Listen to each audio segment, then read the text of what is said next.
আমি বিবাহিত নারীদেরকে উদ্দেশ্য করে বলছি, তোমরা নিজের স্বামী ব্যতীত অন্য কোনো পুরুষের প্রশংসা করিও না।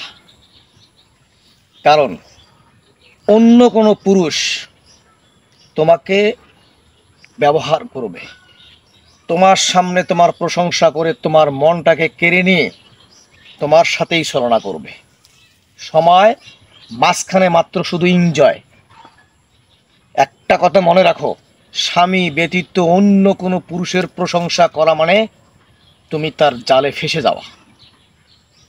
নিম পাতা যেমন তিতা হলেও রক্ত পরিষ্কার করার জন্য সবচেয়ে গুরুত্বপূর্ণ, তেমনি তোমার স্বামী যতই খারাপ হোক না কেন, দিন শেষে তোমার স্বামী তোমার জন্যই যথেষ্ট। এই কথাটা মনে রেখো, না হলে তুমি সবচেয়ে বড় ক্ষতিগ্রস্ত হবা। অতএব নারীরা তোমরা সাবধান, স্বামী ব্যতীত অন্য কোনো পুরুষের প্রশংসা করিও না। হ্যাঁ, এটাই বাস্তব। This is reality.